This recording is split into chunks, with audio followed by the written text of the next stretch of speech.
playoff game. How'd that happen? Getting outdueled by Blake Bortles. Yeah, good Blake job, Big Bortles is underrated.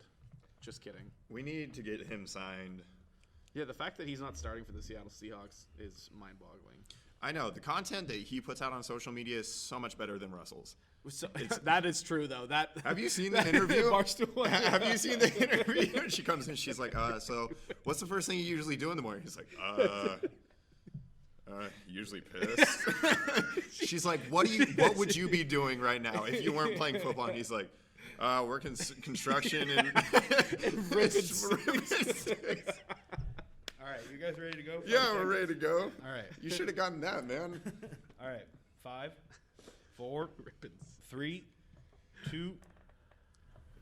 All right, and welcome back to the locker room. I am your host, Justin Reed, along with Andrew Tenney. What up? We are your only current, consistent sports talk, radio, TV, video, whatever show you want to call it, in the We've Spokane been able to area. say that for like 4 consecutive weeks, and nobody stepped up to the plate. And nobody else is here because I don't think they can compete.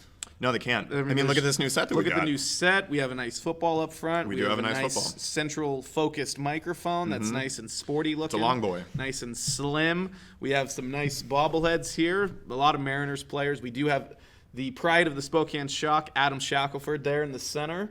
With a Pete Rose signed baseball, one of probably 5 million at this point, because that's all he does now is sit in Vegas and sign baseballs. He's like, hey, can I get into the hall? They're like, yeah, no. he's like, come on, MLB, please, just anything. But we'll talk about Pete Rose when he makes it to the hall. I think he should. Well, actually, let's discuss that real quick. I think he should be in. Me too. All right, let's move on. so let's move on to some actual news that happened this last week. GU has its final roster set with Cory Kisper coming back, saying that he will be coming back to school, opting out of the NBA draft. That's great news for the Zags, who need a bit of senior leadership. He will be the only true senior on the basketball team.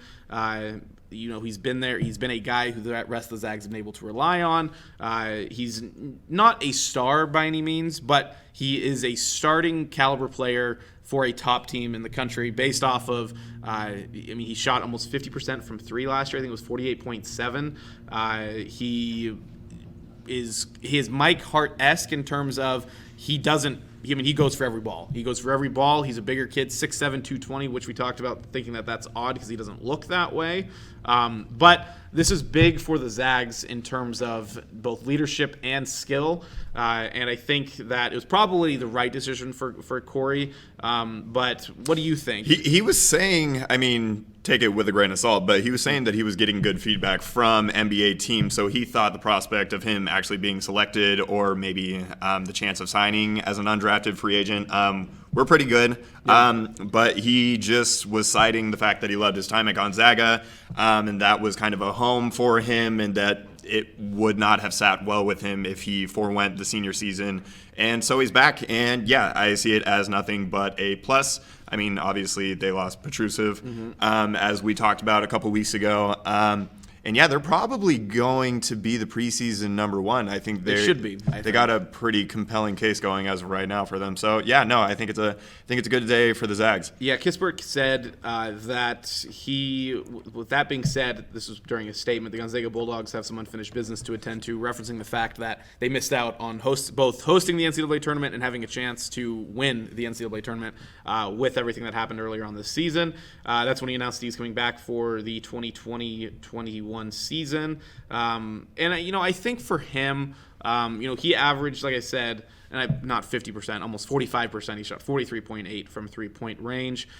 He had some big games last year. He hit 26 points against North Carolina in December. Granted, North Carolina was in a down year for them, but still UNC, and he still went to town on them. And then 20 points against St. Mary's in the season finale, regular season finale, that is. So he's a guy who, and he did that 5 times. He put up 20-plus points 5 times last season. To me, he's a guy that can turn it on when needed. He's a little streaky, but once he warms up, you better get on him because he's going to make threes left and right. Was he not the WCC tourney MVP or player of the tournament? I don't remember, mainly because it was right around that time when everything was kind of going on, and I remember that I was kind of looking past the tournament, because the WCC tournament, because I was like, I wonder what else is going to happen.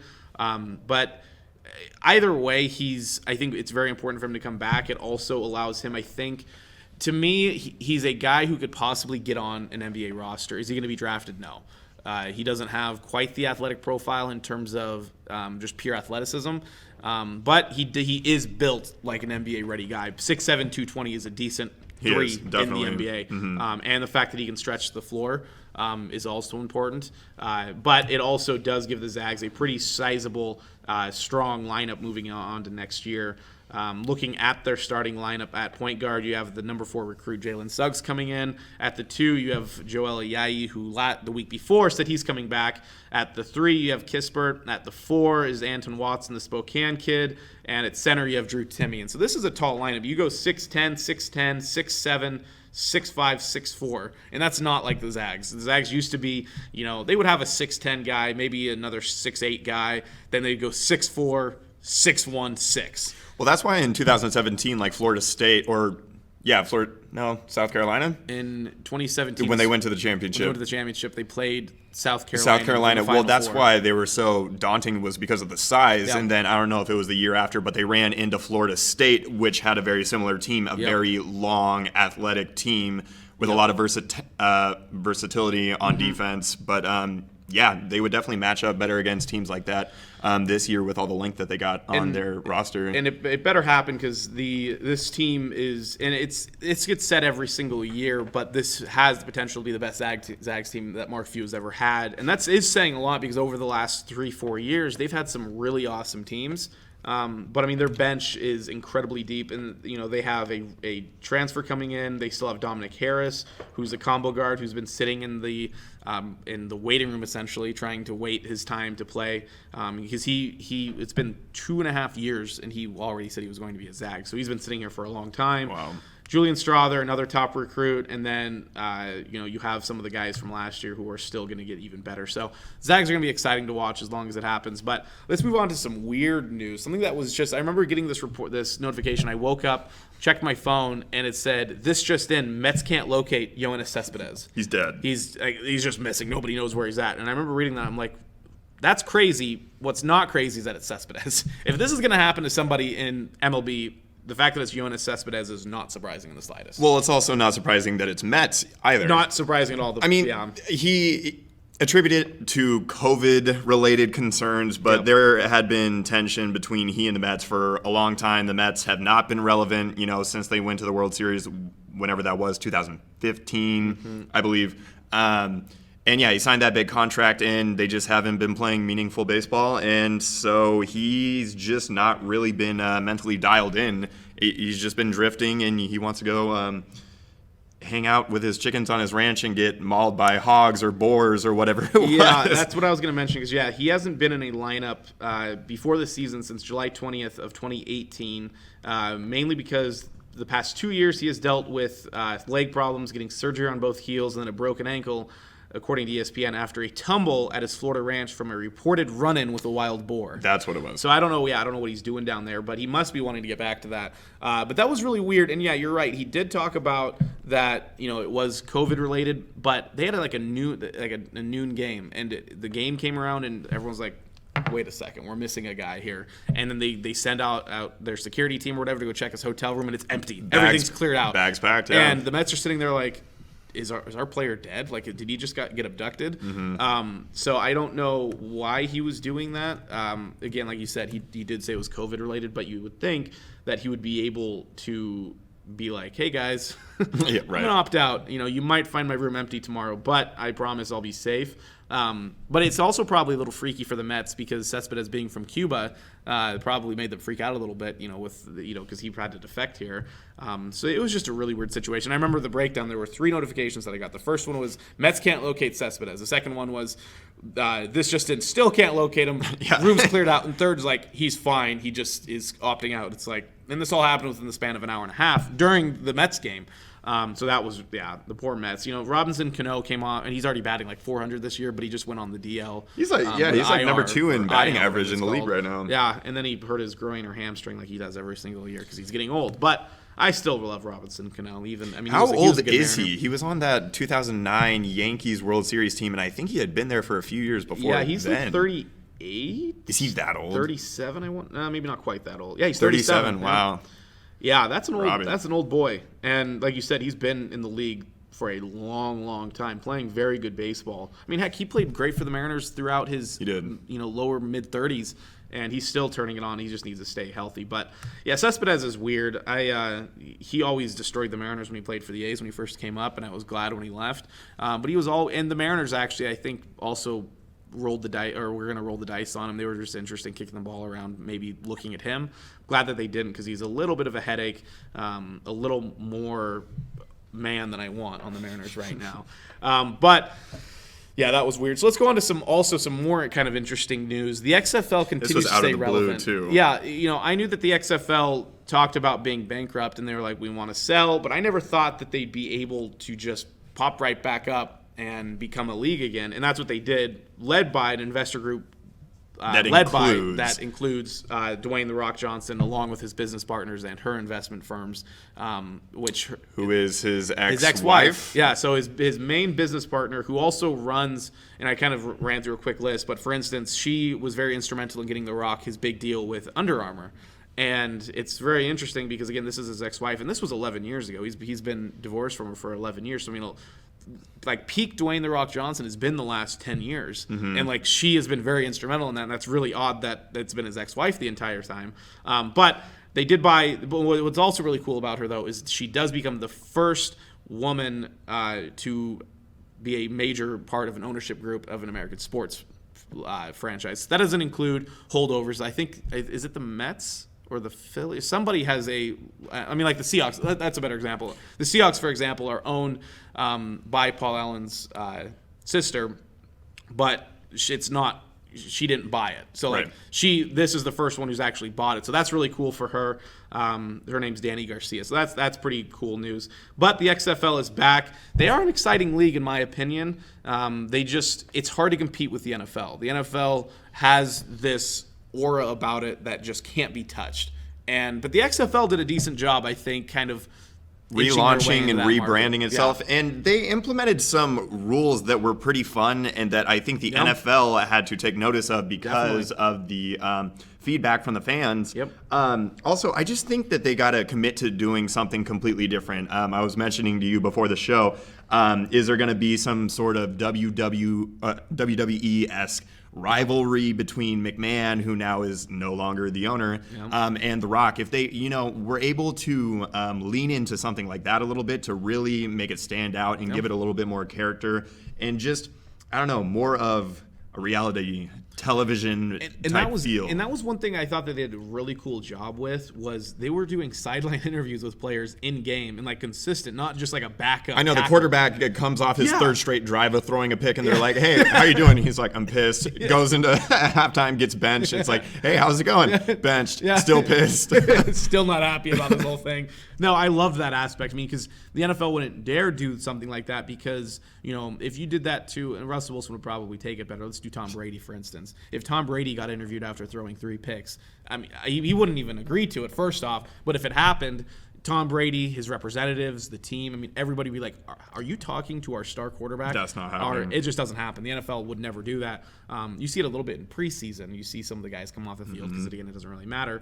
But, the XFL, they averaged almost 2 million viewers, but they did declare bankruptcy with everything that went on. Poor McMahon invested $200 million into the XFL to get it going and to get it growing, and then they declared bankruptcy, and then The Rock, along with his ownership group, bought it for $15 million. I'd say that's a pretty decent deal, considering that The Rock, I think, was just a few years ago, he was the top paid guy in Hollywood, which was shocking to me. But again, like I said, over the last 10 years, he's just gone wild. His movies over the last 18 years have grossed $10 billion worldwide.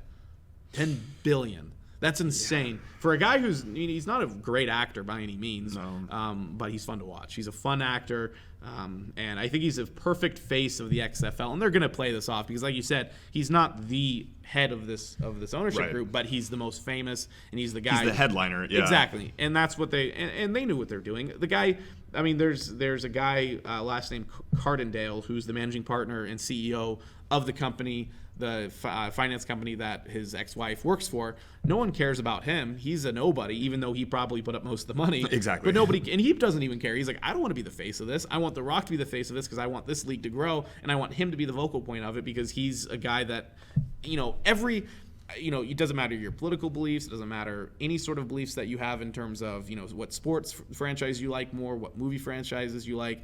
It's Dwayne The Rock Johnson. He's done it all. He's a guy who's very well received, very well liked, and he's just big. And he's a former football player. He played at Miami.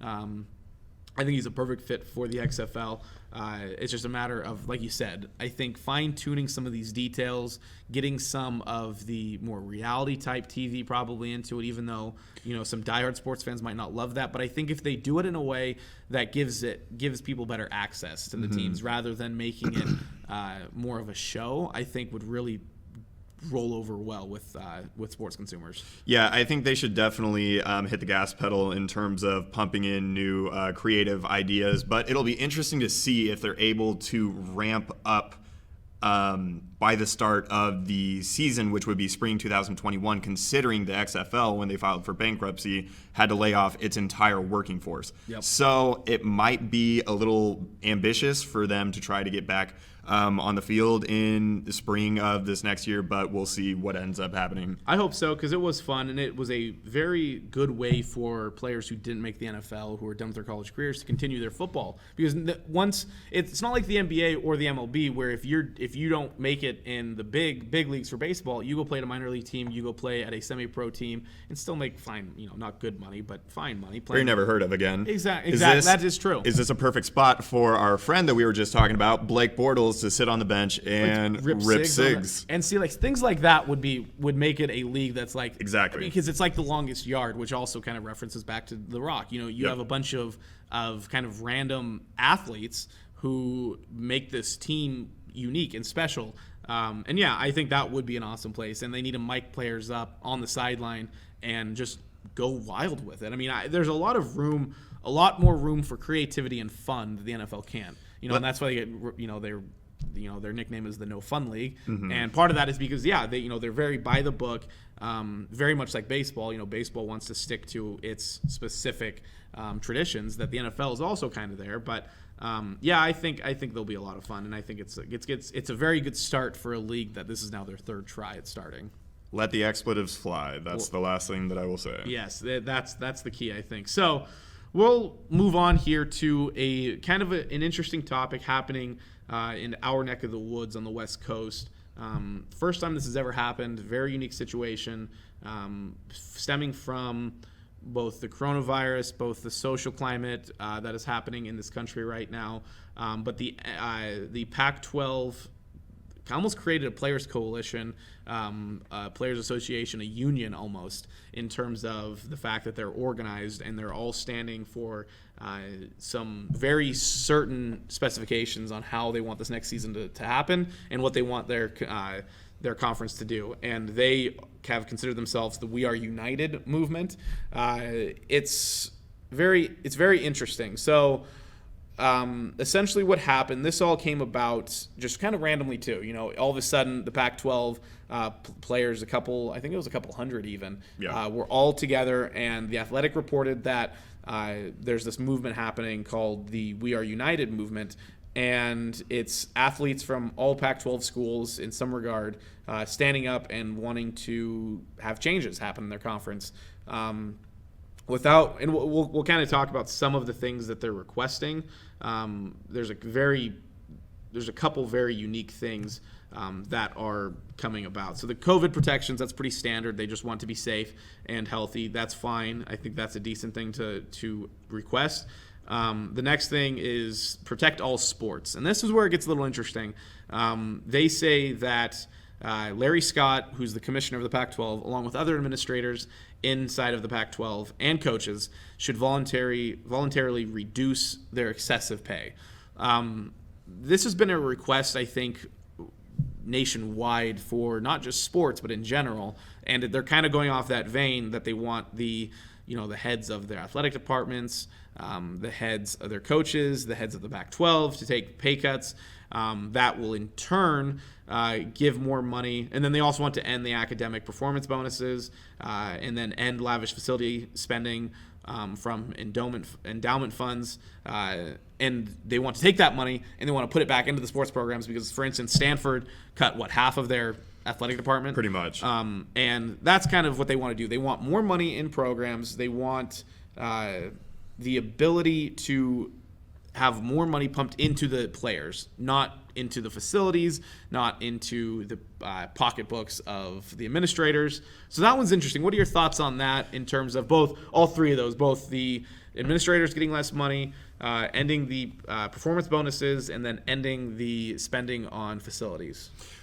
I definitely think it's reasonable for them to ask or demand, as they stated, that with the excess funds, that these funds don't go back into the facilities or back into the team planes or back into the locker rooms, all those things, because what the teams do is they use that as an excuse when these conversations about the players getting paid come up, and they're like, well, there's actually no more money. So what they're doing is actually, with all the excessive money that they're getting, they're just they're spending it so that it's not there, so that when the players come to the table saying, hey, why don't you pay us, they're like, sorry, we can't, there's no money. But the players know better, they're not stupid.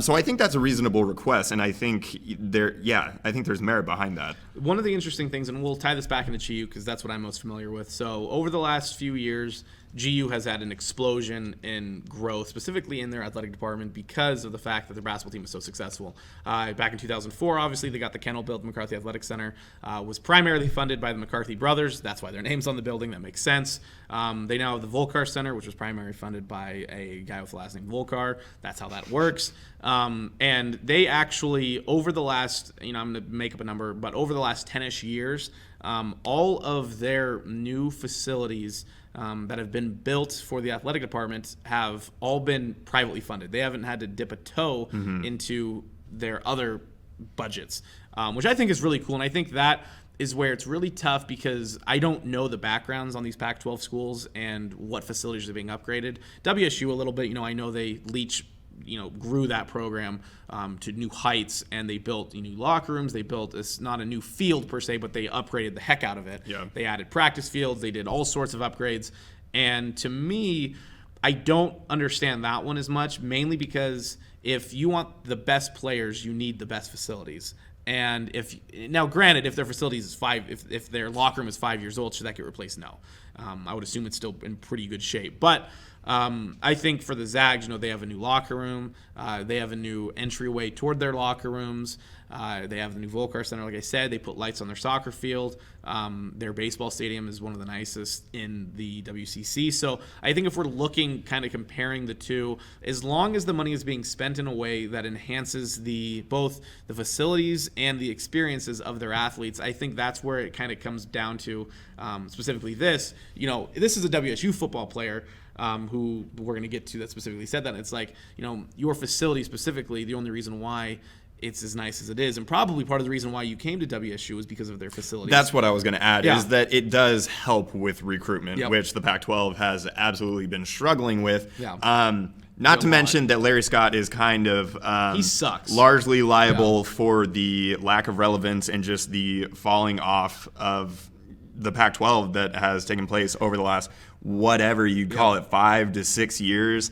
I mean, I'm he's all for him taking a pay cut because he does his job terribly, and he definitely doesn't deserve the amount of money that he makes. and you can't even watch the games in your area, and all these games are starting at 7:30 at night. So it's brutal. The Pac-12 network is awful. I mean, you can't even get the Pac-12 network on DirecTV, which is a very large portion of consumers. And so you have this big chunk of people who don't even get to watch these games, and it's really frustrating. So we'll move on past that because that one is just very frustrating. The next one is end racial injustice in college sports and society.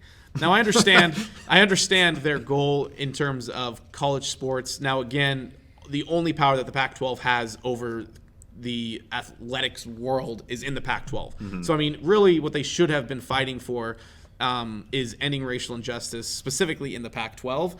Now, again, I don't know the background as far as what's happening in the Pac-12 in terms of racial diversity, but I understand it. I get what they're shooting for. I say shoot for the stars on that. Worst case, you start small and get bigger. So I would just like to know what that looks like. How are they measuring that? How do you quantify whether that's actually being achieved or not? I mean, it's kind of nonsensical to there's, like you mentioned, it's one thing to say within the Pac-12, within the athletics in the communities and just the player, team, staff relations, all those things, but the world at large, like what are you asking? I mean, that's the only thing in here that kind of knocks any sort of credibility, is just like what are you saying? What do you really expect is feasible for the Pac-12 to do? A guy like Larry Scott to do? If he can't handle the Pac-12, what do you think he can do on a societal level? At least there's nothing, as far as we know as of right now, in the Pac-12 going on like there has been at Iowa. Yeah, no, and there hasn't been any reports of anything like that. In terms of any sort of racial disparity or racial issues happening at any of these schools. Again, that's just based off of what's in the public, what's out there right now. So we'll see how that one moves forward. They want medical expense coverage for 6 years post their college career. I don't want to go into this one too much, mainly because I don't know what sort of insurance they get. If it's already like 2 years after or no years after. I also don't have quite the background knowledge as far as what that looks like in terms of cost. I do understand specifically for probably football players. Do I think a cross-country runner should get medical insurance 6 years after they're done running at GU? No. Or WSU? No, not at all. I mean, they're running. It's not like they're putting their bodies on the line. And I know, if I have a bunch of cross-country runners watching this right now, and they're getting offended by it, I'm sorry, but you're just running. Right.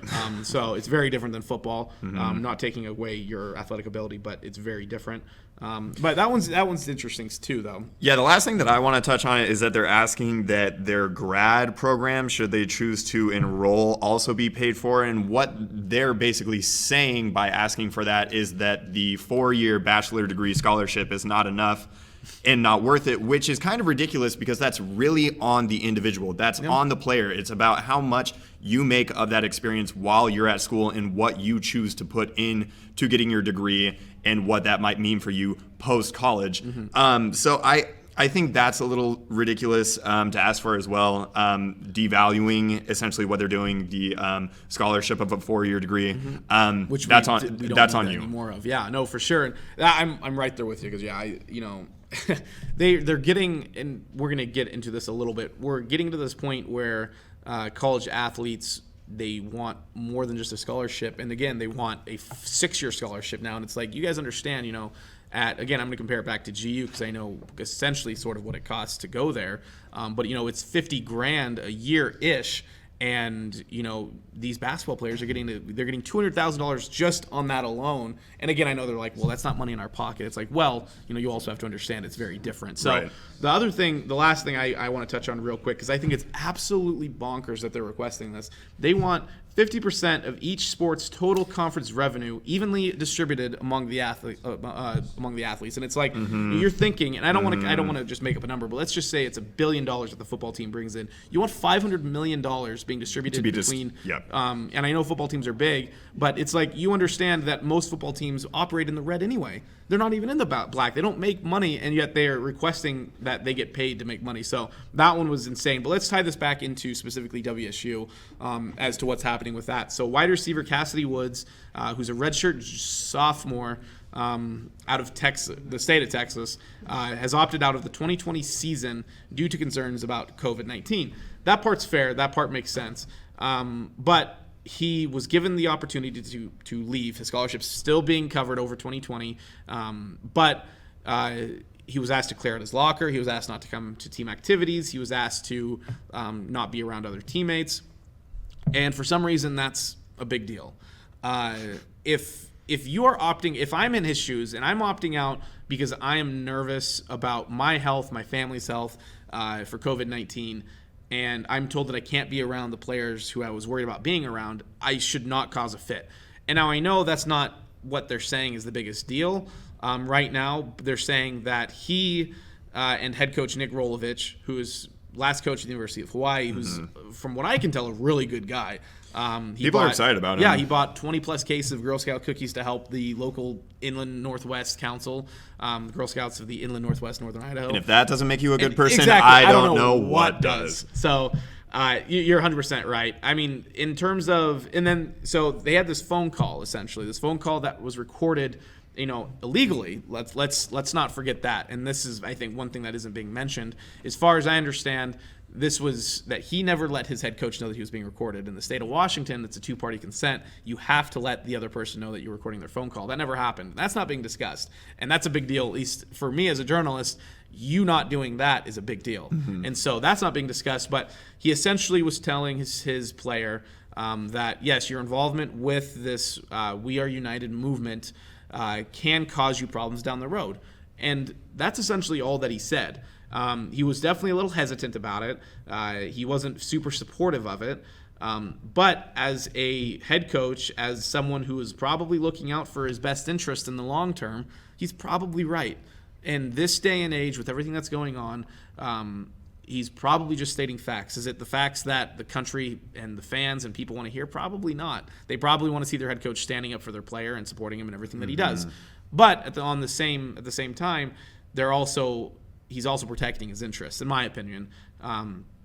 But, there was the Cougs Center did an article, which is SB Nation's fan page for the Cougs, and they said that Rolovich and the rest of WSU, hopefully they handle the next stages of the process a lot better than they handled this one. And it's like, what do you expect the guy to do? I mean, he's a first-year head coach with recruits that aren't his own, trying to field a football team that can stand up to the level of success that Mike Leach, even though it wasn't as grand as they thought it would be, still was grander than they had over the last decade. Well, and then he's dealing with this unprecedented situation that has yet to happen anywhere else in the country at the NCAA level. So on top of the COVID-19 things that are going Exactly. on top of the social fires that are happening right now across social media and across the country in person, it's a rough situation for all parties involved. I think it's unfair to go after a guy who isn't fully supportive of a movement that he doesn't even really know that many details about. They released their couple-step plan of things that they believe in, and they expect him to hop on board and be like, yep, I support all of my players equally. And it's like, well, we're going to this headline news where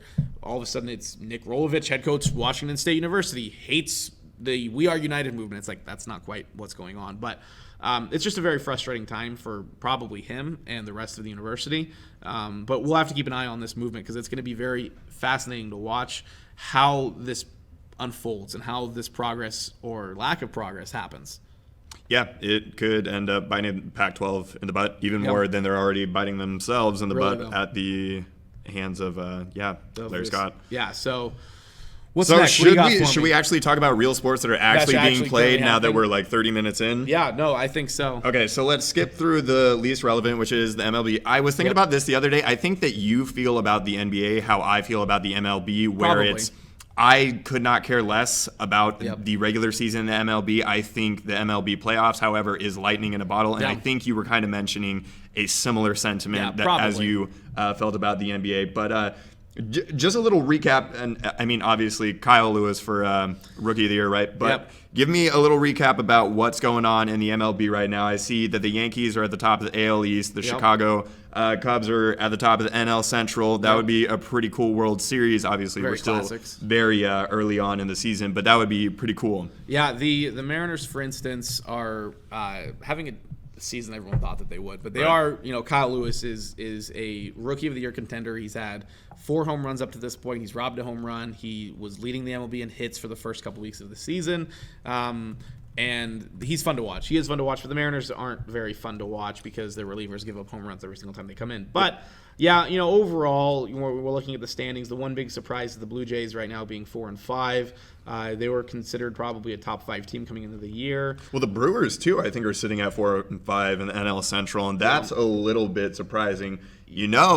What's even more surprising? Miami, top of the division. They are top Only of the played division. 6 games, 5-1, baby. The win percentage is .833, so they are killing it right now, both in their positive tests and their standing. So, it's moving forward. The weird thing with MLB right now is they're essentially, if you take their records and multiply it by 2.7, that's how many wins and losses they would have right now. And so, like, the Yankees right now would be like 27-4 5 or something. They beat on a massively great start to the beginning of the season, but it's not like that. So being 4-5 compared to 9-2, looking at the Yankees and the Blue Jays, without that quantifier on it, definitely makes it look a little bit better. So, the Twins are killing it with Nelson Cruz.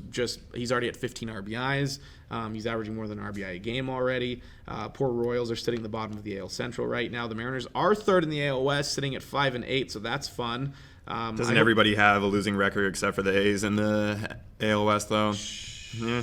Sorry, you're right. Yep, we don't need to talk about that. But, the Cubs are having a good year. The Rockies and Dodgers are having good years. The Dodgers isn't that surprising. The Rockies, I think, are an up-and-coming team. But MLB is what it is. And like you said, that regular season is just kind of what it is. They're experimenting with some things with a runner on second to start extra innings, which I hate. I'm a very traditional guy in terms of my sports. I miss having the kickoff being from the 35-yard line, from the 30-yard line. Or a touchback being brought out to the 20 as opposed to the 25. That one I actually like. That one's okay, really? Mainly because I think it puts them in a better position to score. But I want to see people hit each other as hard as they can running full speed. Again, mitigating the presence of the defense, but fine, sure. Exactly. If you want the point scored, fine, so be it. Yep. So that was my MLB update. Not much is going on, but the NBA is having some pretty awesome performances right now. Things are going pretty well, I think, for the NBA restart. Things are pretty exciting, it looks like. Yeah, to say the least. No, I don't think that the NBA could have asked for a better start in kicking it off with the opening night, 2 great games. Utah and New Orleans going down to the wire. New Orleans losing and just overall not playing very well, even though Adam Silver in the league wants everything to do with New Orleans and getting Zion and kind of making the rules so that it would play in New Orleans' favor. Yeah. However, New Orleans is doing their best to go against those wishes and just not get into the playoffs. So that's cool. But then the second of the opening night doubleheader, that Clippers-Lakers game was incredible, and the Lakers squeezed that one out, and that was without Lou Will, obviously, with the whole Magic City incident. And then they didn't have Montrezl Harrell either. But, the games have been great. The quality, people were speculating that the games might be sloppy. Mm-hmm. The offenses are there, and you would think that the defenses would be a little bit more present early, not really that difficult to roll out there, but that the offenses might take some time to re-gel and, get into the flow of things, but that hasn't been the case at all. I mean, I think the Mavericks and the Rockets went like 154 to 151 the other night. It's looked really good. I'm curious to hear your thoughts, but from a presentation standpoint, I think it's been incredible. I think the players might have different thoughts because they're the ones on the court and they're dealing with just artificial implemented noise constantly. But for a viewer at home watching on TV, there isn't a huge discrepancy between what you're seeing and what you would typically see if we weren't playing in a bubble with no fans. I think the virtual fans actually provide something, if anything, something for the broadcasters to talk about when, hey, Lil Wayne tunes into the chat or something like that. But I think that actually adds something. At least there are faces there that are watching the game. I think, just across the board, the production, the presentation, the quality of the game, I don't think they could have asked for a better restart. The playoff battle is really heating up right now. You're seeing in the East. It's specifically the West, with things going on there for that battle of the 8th seed. There's multiple teams who can get there. I've really been watching the Trailblazers and what's going on with them. That's been a lot of fun. They've been really battling. They've had some rough games though. They're a completely new team. Yeah, they are though. Getting Nurkic and Collins back, and Collins has his moments. I mean, you hope he will solidify as a consistent player. He has his flashes, but no, they're a completely different team. And I think they pose the biggest threat to the Lakers if they are able to get into that playoff series and then win that series against Memphis or whoever ends up in that 8th seed. But watch out for Portland for sure. Well, Dame has had just an awesome restart so far. I think he's averaging 11 assists a game. And which is tied with Luka for the most in the bubble right now. He has had some awesome scoring performances like usual, but he did drop 16 against your Celtics. He did. 16 dimes, I should say, against in a the loss. Celtics. And They did scare me, though. Boston only went up by like 20-plus points, and then, of course, in the third and fourth quarter, they just let it collapse. But thank God for Jaylen Brown, who's been the only consistent player for the Celtics, has just been going off. Yeah, Portland's only sitting one game behind the 8th seed right now, so Portland could end up usurping Memphis and only have to win one in the play-in game series, whatever you want to call that. It's going to be fun. Dame is also he really has beefed up his defense in this tournament. They were tracking some of his stats, so he was on Harden one-on-one for 22 possessions against the Rockets, and Harden only had 5 points on 6 shots on 22 possessions. That's a very impressive clip there. The other big one is he guarded Jason Tatum for most of the second half, obviously against Boston, holding him to only 4 points in 28 matchups. So that's both those players can score at will. Obviously, Harden is on a different level, but that's been really exciting to watch. The other thing that has been a lot of fun, at least in my opinion, has just been, like you said, the quality of play is a lot better than I expected. I don't know if that's because they're just pros and that's just the way it happens. You also have to take into consideration that the 8 worst teams are not there. So this is going to be interesting too for the NBA going forward, because there have been so many rumors and so many people wanting and asking for a mid-season tournament. And so you're looking at this, and this is essentially the Premier League. Like, our team's going to start getting, if we go down this route, teams get relegated, and which just be really interesting. Just like in the EPL. I don't know. This, if it continues the success that it's already had over the course of the next 2.5, 3 months, it really might change the trajectory of the NBA and what we know to be the regular season and what it looks like going forward. The most surprising thing to me for this restart is, so the building that they're playing in, the HP Pavilion arena down there, I've actually been in. So I was in that. So I was watching one of the games, and I've been there because in 2017 when the Zags were down there for their Thanksgiving tournament, they were down there for the Advocare Invitational. That's a very small arena. And one thing that made me wonder is, what are some of these NBA guys thinking? Because the last time they played in an arena this size was probably high school. It's really that small. It's smaller than, it's about the same size as the smallest WCC arenas in terms of the amount of seats. Granted, there's no fans there, but just based off of the size. So that was one thing that I think and I haven't heard, but I would like media members, whenever they do get a chance to talk to these guys, like, what is it like, not just with the fact that there's no fans, but you're playing in a building that's so small compared to, tens of thousands of people. This one only sits like 3,000 people if people are actually there. So that'd be one thing I would be very curious about, is how they're responding to playing on not just a neutral court, but a court that is nowhere near the size that they're used to. Well, one thing kind of in the same vein that you're talking about, that's different and that's kind of actually changed the gameplay, is the fact that there aren't media members, cameramen, and women underneath the basket. So they have so much more room under the basket than they've ever had. And so guys don't have to be as cognizant of having to slow down if they're driving hard to the rim, or they're maybe more inclined to dive for a loose ball. Not having to go face first into a camera. Yeah, and I saw Giannis, I think he did it against the Celtics, but he was able to go almost all the way past around the backboard, take a step, still stay in bounds, and then come around on the other side and lay it up. And it was just like, I'm not sure that they would be able to have that sort of no, they wouldn't be able to have the same amount of freedom that they currently do. So yeah, piggybacking off of what you said, it is interesting. It's a very interesting environment, very fun environment. I think it adds a different flair to the NBA. Obviously, the lack of fans is unfortunate, just based off of the environment, but it's giving a new sort of feel to these games.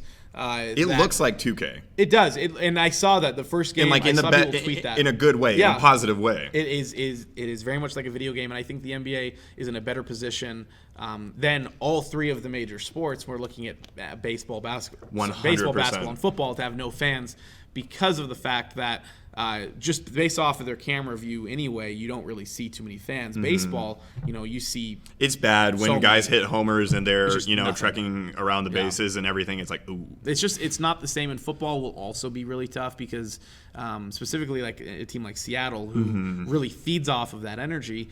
How are some of these football players going to be able to recover? They give up a 3rd and 15, and then they're all down and out. But, they would have the 12th man, or the 12s, I guess. They don't call them the 12th man anymore.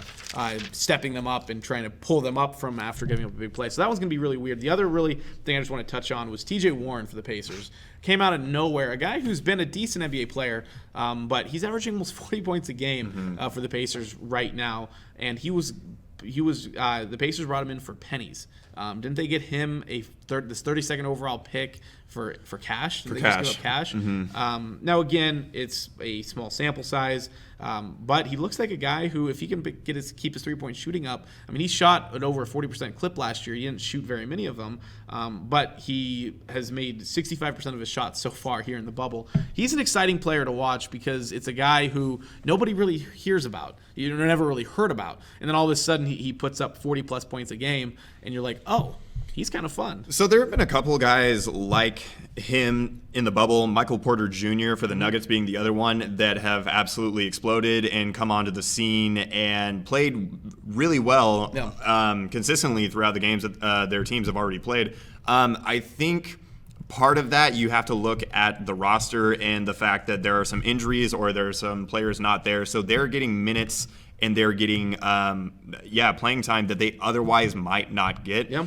So I think that's something that you have to factor in when you're looking at some of these guys and they're putting up numbers and you're like, wait, this is not what I'm accustomed to based on the regular season and what your career has been. So there's a decent amount of that going on since teams have returned in the bubble, but it's really interesting to see. I remember T.J. Warren specifically being a really good prospect for the NBA coming out of NC State, and then, of course, you go to Phoenix, where most people wilt away. So that's not surprising, but it's been good to see him. He's had a pretty good season, too. Obviously, he hasn't been putting up the numbers he has in the bubble, but he's definitely been able to unlock his game a little bit more in Indiana than he was able to in Phoenix. Yeah, no, for sure. And the NBA is going to be, will be fun to continue to watch these playoff battles and see who matches up against who, because there's a lot of potential matchups that really will be exciting, really will be challenging for some of these higher seeds. You already mentioned the Lakers and their potential left to deal with the Trailblazers. So that one will be really interesting, but we'll move on here to something that kind of ties into both the NBA and the NFL. The NBA right now has an active, they're calling it a Snitch Hotline. The players are specifically, but essentially it's a phone number that you can call, you can text if you see a player out in public when they're not supposed to. It's for teams, players to report on teams. That's been around since, I think, for the last couple months they've talked about having that hotline in place. It was just yesterday, though, that the NFL Players Association sent players a phone number for them to report their own team violations of COVID-19 protocols, not other players violating it, but their own organizations violating it. The union can then file a grievance on the players' behalves for these breached protocols. That's interesting. I think, to me, I don't see this happening because the players who would are the players who are going to opt out, because these violations, you're losing possible draft picks, I would guess, because this is a very big deal. You're already seeing some of the repercussions in baseball with both the Marlins potentially going to a casino, or maybe it was the Cardinals who went to the casino, and that is a big deal. The rest of baseball is like, you got this team, we hate these guys now. But this is a bigger deal because they could lose draft picks. They could, they say it's anonymous, but in this day and age, how many things are actually anonymous? Exactly. So that's my big issue for these players reporting their teams. And so, as far as I understand it, a few teams have actually implemented this in their training camps already prior to the NFLPA kind of wanting. Yeah, exactly. And so I just got to imagine that because it's for any team employee to, if they see somebody doing something that they shouldn't or putting themselves at risk, they can call. But most people, most adults don't exactly like snitching. There are a select breed of people who have been referred to as snitches, and that is in their DNA, and that love doing that. It's the Darren Revell syndrome, basically. Really. But it just puts the employee in an awkward position because the teams are saying that, hey, you don't have to, but they're strongly encouraging that they enforce this and be a part of it. I can only imagine that that's got to create animosity on the team, because even if it is anonymous, so say, I don't know, X player gets snitched on, and then he's looking over his shoulder all the time and wondering who it was that snitched on him, and then maybe making some accusations in his head about who it was, and just kind of creating a bad taste in the room. Yeah, exactly. I don't know. I understand why they're trying to implement it. It makes sense. However, in practicality and actual execution, I'm not sure that it's going to produce the results that the NFLPA or that these various teams actually want from it. I agree. The Yahoo Sports' Charles Robinson reported this part of the story. He talked to an anonymous source. We'll see Nice. how. Yeah, so going back to that, but Darren said Revell. that they asked if they would consider calling it. The employee laughed and said, "Hell no, I'm not calling that thing. I doubt anyone will ever call it. It's supposed to be anonymous, but I wouldn't take that chance." And it's true because locker rooms are so bound by trust, by the ability to not feel, like you said, like you're looking over your shoulder. And you have to be able to lean on your teammates and trust that they're doing their job so that you can do your job just fine and not have to feel like you're going to be blindsided by some report because you were at for instance, a religious service that was over 50% capacity or whatever it is that they agreed on. So I also don't really agree with it. I think these men, and they are men, they are grown men, Except for even Revell. yeah, exactly, or even females, because there are women who work in these organizations. They are grown men and women who are adults. They make decisions. They have consequences. If they get caught doing something wrong, it should be on them, and it should be on the fact that they're getting caught doing it, not that someone is tattletaling on them for doing it. And that's my big thing, that if they're going to take the risk at doing something wrong, they're going to have to deal with the consequences. And that might be them shutting out, being the result of, or causing the NFL to shut down. Right. You know, what happens if you're an employee, you go out, you get COVID, you bring it into the facility, you shut down, for instance, the Seattle Seahawks organization. And now you guys the Seattle Seahawks just played the Rams. And now the Rams organization is shut down. Oh, and then now the Rams, who thought that they were clean, just played the week after, and now they have infected. And then all of a sudden, the entire NFL shut down. Yep. I think that these grown adults, and I've been wrong before, are smart enough, intelligent enough, and passionate enough about their profession that they would do the right thing without, hurting somebody else. My thing is, if I'm making, for instance, let's say I'm a quarterback. I'm not a quarterback. They're definitely not going to ruin anything. Let's say I'm a linebacker. I'm a linebacker making $7 million a year, and I'm told, hey, you have to sit in your hotel room outside of every single time that we practice, and if you leave that hotel room, we're going to cut you. I'll be like, I'll stay wherever you want me to stay. If you want me to stay in my room for 16 hours a day, I'll do it. How much? $7 million? Yeah, I'll do whatever you ask me to do. And that's the most surprising thing to me is the rest of the country would be like, what do I have to do to make that money? Oh, sit in a room and play football. Okay, deal. Done. Now, I get some of these people have families who they might have to adjust how they're seeing them because maybe they have health conditions. They don't want to opt out, but they also don't want to get their family sick.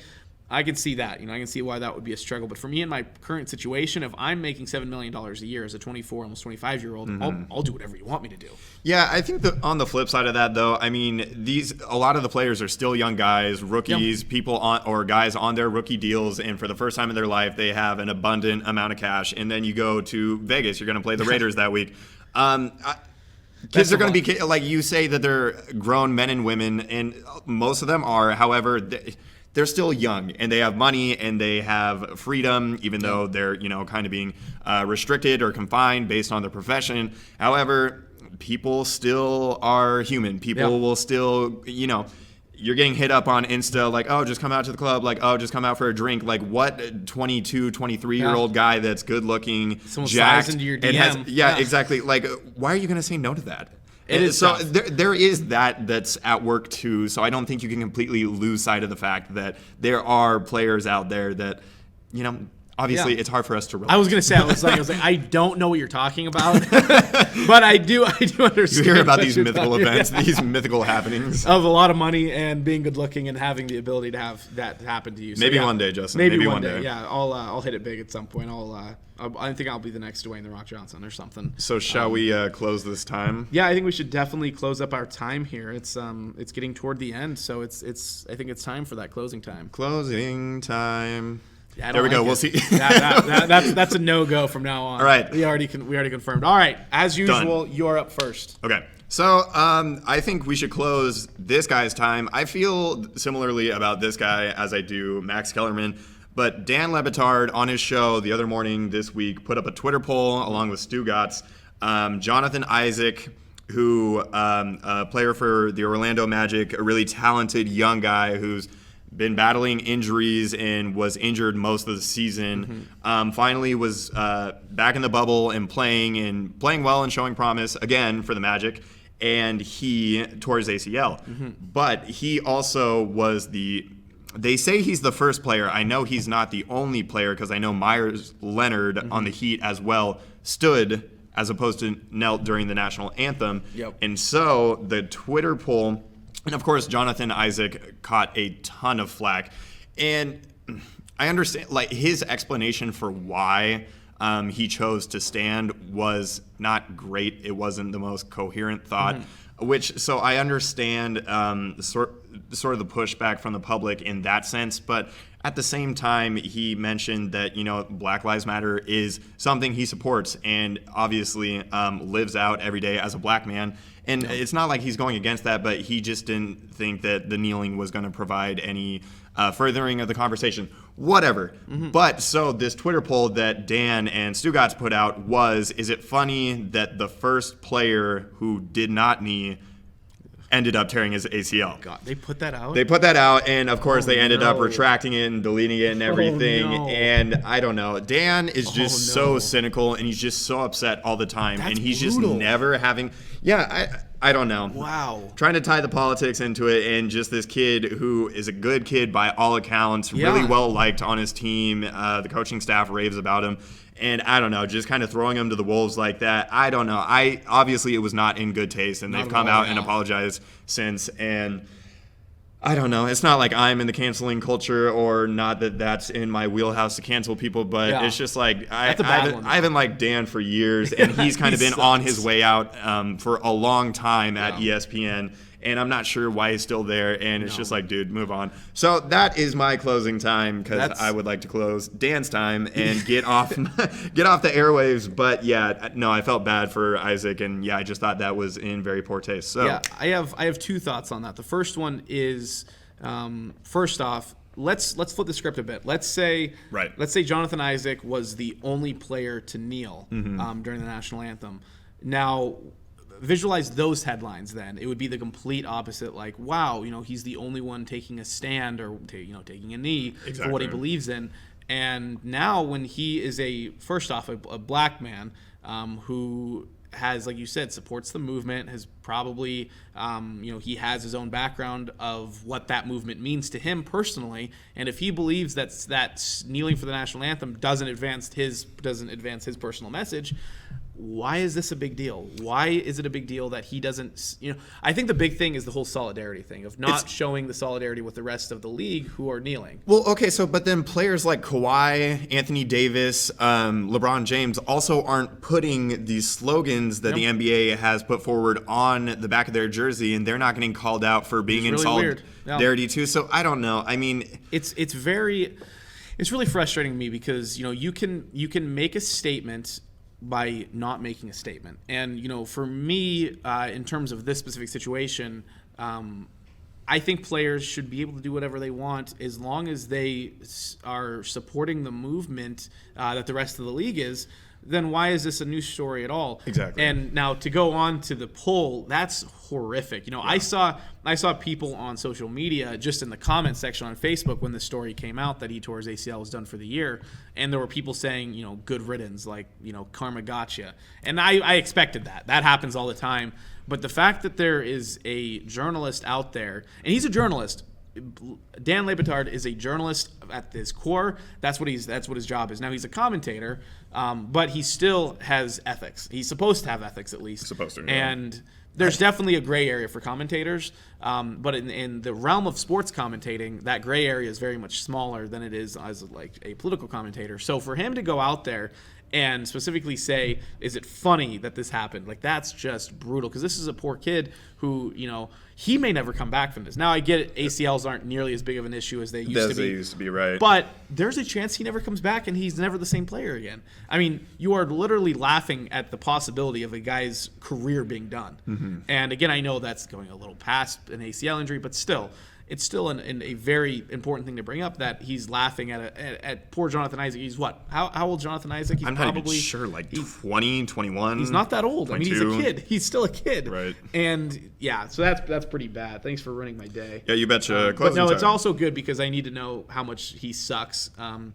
Batard, because I hate him. Right. Yeah, he's just not great. And Stu Gatz isn't even that funny. 22 years old. Yeah, he's 22 years old, and you're laughing at him for a very serious knee injury after he... Just because he didn't coincide with what you think is the only effective method of bringing about change. Yeah, no, it's ridiculous. But anyway, I hope you have a little bit more positive of one or something. Mine's a little bit more fun. So this headline I saw this morning, actually it was yesterday, was this is the headline, Tiger Woods potentially plotting a putter change just in time for the PGA Championship. Damn. Big news. And actually, I read that headline, I'm like, stupid. Then I clicked on it today because like, okay, you sucked me in with your decent headline.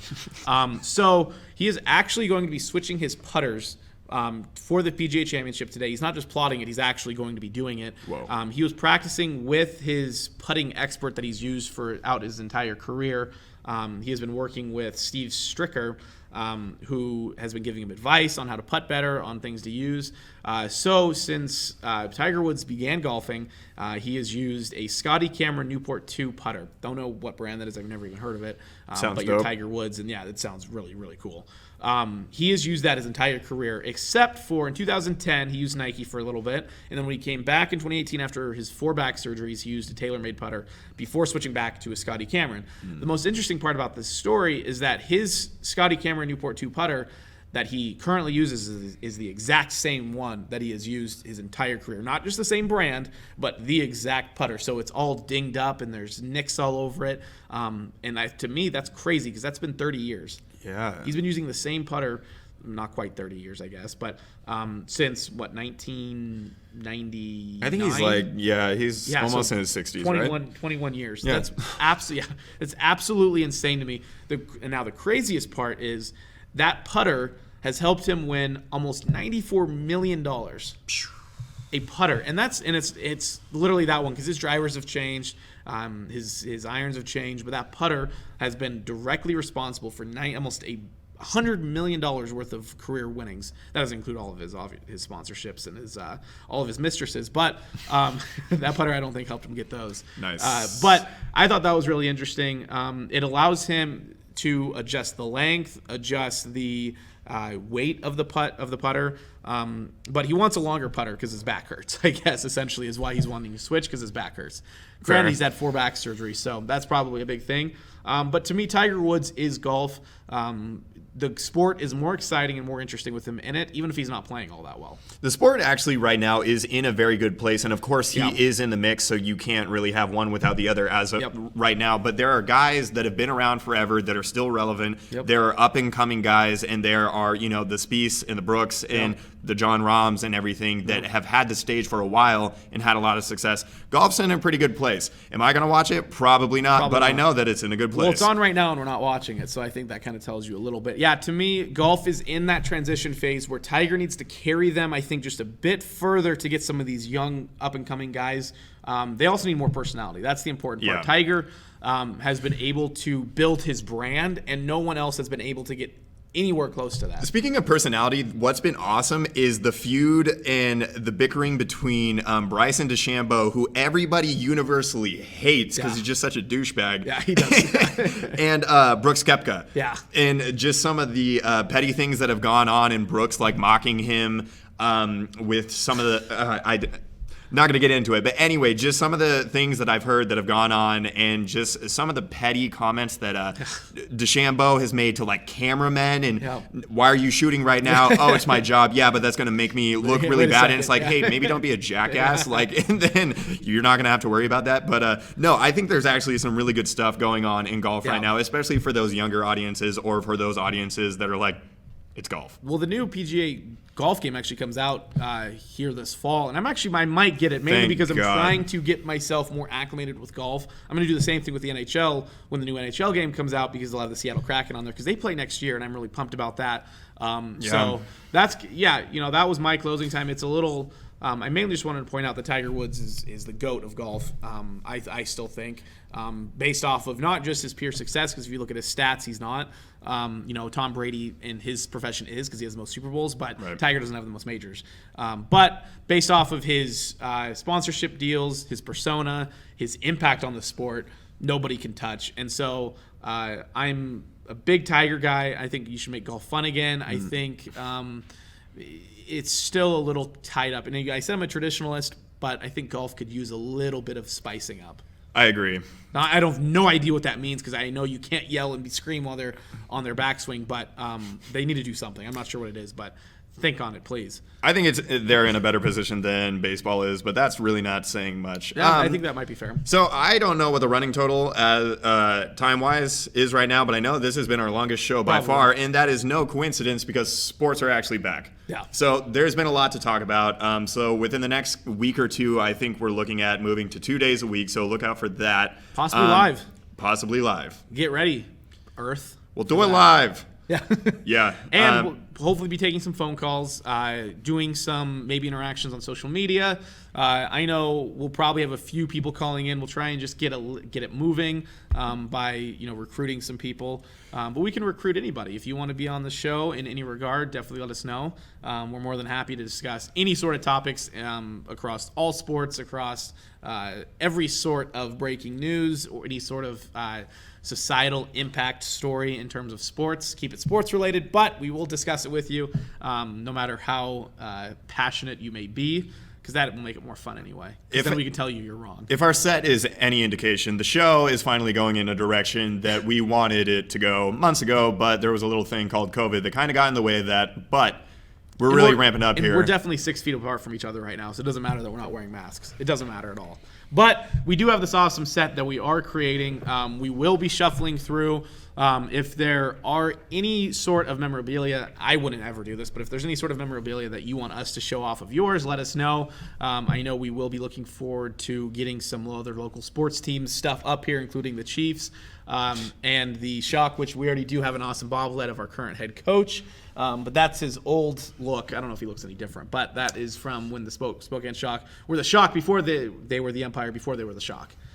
Whatever that means. So let's wrap it up. We will finish off the show today. But again, keep an eye out for some more upgrades to our set, as well as a little bit different show formats, both more often and both live. But we will keep you updated on that front. Until next time, though, this is Justin Reed, your host, with Andrew Tenney, your only current long-running sports podcast show, radio, whatever you want to call it, in Spokane. Like always. Goodbye? Question mark? That's a good way to end it. Thanks for watching The Locker Room on Spokane Talks. Check us out on Facebook as well as our other platforms. We want to hear from you. Join the conversation by emailing us at info@SpokaneTalksOnline.com. And for more sports news, opinions, and content, follow Justin and me on Twitter.